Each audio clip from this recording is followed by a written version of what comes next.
Hello everyone, my name is Kyle West, and today I would like to talk to you about using GitHub's OAuth service to validate members of an organization. I currently work as a web developer for Family Search.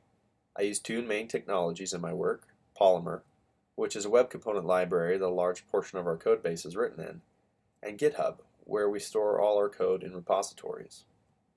I'm very thankful that I was able to find a senior project to do for Family Search.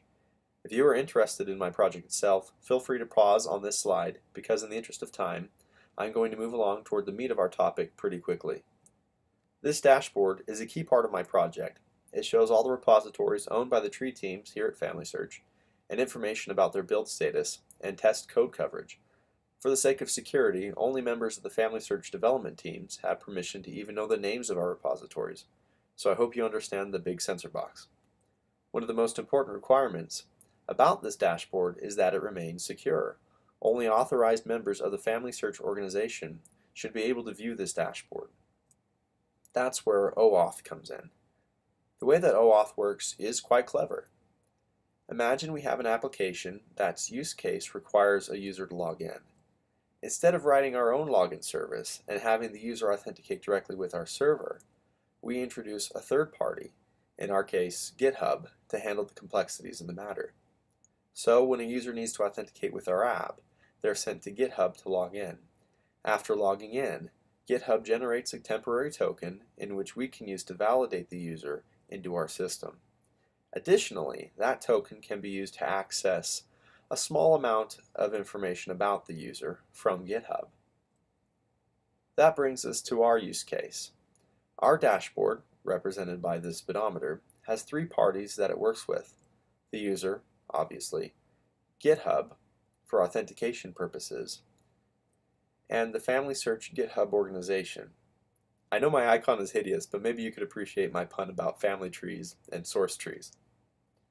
To make our dashboard secure, we're going to use OAuth to not only authenticate the user, but validate that the user is a member of the Family Search development teams. We do this by establishing three lines of communication: between the user and our dashboard, between the dashboard and GitHub, and between the dashboard and Family Search's GitHub organization. Without going too deep into the details, here's a general idea of how information flows around to confirm that a user has permission to view Family Search's repository information. When the user sends a request to our dashboard, the dashboard redirects the user to GitHub, where they log in. GitHub generates a token for us to use, and then sends both the user and that token back to our dashboard for us to validate.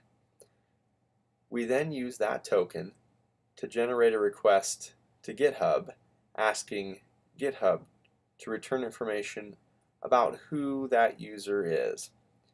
GitHub sends back the information we need, and we use it to send a request to Family Search confirming if that GitHub user is a member of the development team. If so, we create a session for the user and give them access to the dashboard display. And there you have it. We successfully authenticated a user without having to know any sensitive information in the dashboard itself. And it's all thanks to OAuth. From a developer's perspective, I'll tell you that OAuth seemed a little overwhelming at first. But once I understood it, I was able to build the whole authentication system of the app in less than a few hours.